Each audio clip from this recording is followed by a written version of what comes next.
had a beautiful armbar there, a great win for you in the UFC. How does it feel to walk away victorious in the debut? You know, I said it just as I was crowned there. Dreams are made and dreams are broken in that octagon in the UFC. And you know what? My dreams just get bigger and bigger and bigger. And unfortunately, somebody's dream had to die tonight, and it was Enrique's. So that armbar felt amazing, you know what, and to get it against an opponent who has not been beaten, I'm the man to drop that off of him. So it's quite an experience. Talk about how this week has played out for you, emotionally, excitement. You know what? Any jitters? No, none at all. It's just another day in the office. Me and my coach, we come over a week before this, so we've been out here for 2 weeks now, and we had a holiday. I'm not going to lie to you and say it was all grand. We were waking up in the morning, we were doing our stuff. Afternoon was our time, and at night was training time. So me and the coach had a holiday. It was a great thing. The city is beautiful, man, and see the love I felt for it as well. It's awesome. Feeling pumped, man, to be here. Where do you live and train out of? I live in Scotland, so it's about 20 minutes outside of Glasgow of where I train. It's a place called Coatbridge, and we train at the Scottish Hit Squad. So team full of savages, and those guys who you're going to hear more about them as I get bigger, they're going to get bigger, man. And Scottish stock's going to rise. First there was the English, then came the Irish. Now it's the year of the Scot. We couldn't hear back here, but did you mention you teach at a school? Yeah, I work for an educational charity in Scotland. They're all over the UK. They're called Skillforce. They were great. They gave me 2 weeks off to come over here to fulfil my dream of fighting in the UFC. So they supported me. The love I've felt from staff within the schools and the pupils have been messaging me like non-stop, and you know, it's overwhelming, the love I've felt from Scotland, not only from like the schools and the students, but everywhere. You know, I feel like it's hard to describe. You know, I'm just a normal guy. I'm back in working Monday morning, and I've just got a submission victory in the UFC, so it's pretty sweet. Where have you got their reps? Beads, every single fight we've had them.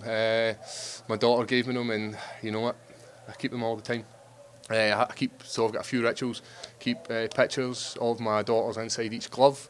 Keep my beads, man, and that's my rituals, and it means a lot to me.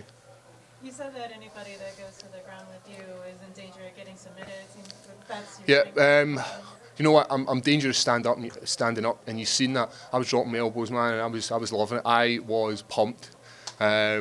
You know, it was the coolest thing ever. I know we're talking about elbows and all that kind of stuff. I was sitting in my hotel room earlier on, me and my coach, you know, we went away down, got me my lunch, listening to some music. The music I was listening to was a Scottish band called Biffy Clyro. Huge, right? And the guy for the band sends me a tweet. For me, I was jumping about the hotel like away. I was more pumped. I was more pumped for that than going out here to fight. That was like the greatest thing ever. Been a long time fan of the Biff, so it was pretty badass. There's a lot of people on social media that were asking about your nickname. I think it's from Inglorious Bastard. It is. There's also another wee meaning, but it stays in the gym, man. This nicknames are made in the gym and they stay in the gym. So there is another reason behind it, but the film is one of the reasons. But hey, you're never going to find out. You speak to the strength of the division, and how soon do you think you can really make an impact? Well, Enrique was 12-0. He was 2-0 in the UFC. Had not been beat, and he was in the top 20. I'm 9-0 now, had dropped his O, and you know what, I'm not going to accept anything less than a top 15 opponent now. You know, I'm wanting to make waves within the UFC light heavyweight division. It's going to be my division. I know it is, I just feel, it feels like this is what I was put on earth to do, so I'm feeling jacked right now.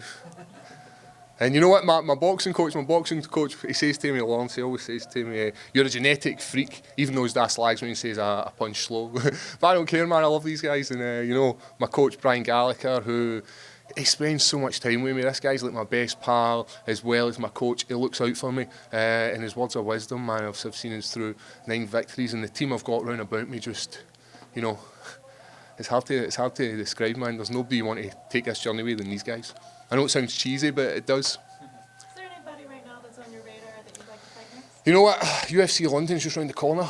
I would fight a top 15 opponent any day. I don't even watch the UFC. I'm not going to lie and say I know this guy. The only guys I know are like big names. So I'd take him to the top 15. Fling me some names, man. I'll take some of these guys. But then I'm hoping UFC Scotland's going to come in the new year.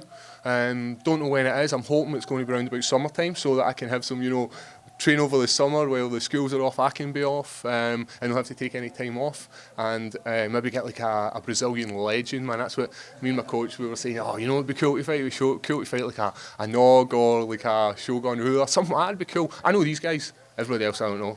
I know there's a guy called John, what's his name? John Jones, is that your name? Nah, I know his name, I'm really kidding on, man. I'll take him, what's he doing? He's got some issues right now. Ah, yeah. We all got our issues, brother. So is the hope to keep fighting full time? Will you step away from teaching? Or is No, that something you hope to no, I regardless? love my job. I wake up on Monday morning happy. The only thing I dislike about it is, you know, when you've been up at 5 o'clock and you don't get home till like 9 o'clock at night, it's a long day.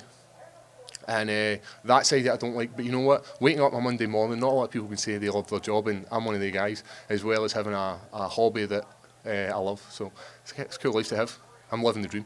Yeah, I'm probably don't have a problem disciplining the kids. They probably stay in line for you. You know what? Everybody thinks that. Everybody thinks, oh, he's a big mean dude. But no, I'm like the softest guy ever, man. My daughters don't even listen to me. But the kids, they've got this sort of respect. See, because you fight in the UFC, you fight MMA, they kind of look at you like in a different light. Like, man, he's a cool guy. So I've got mutual respect to these young adults.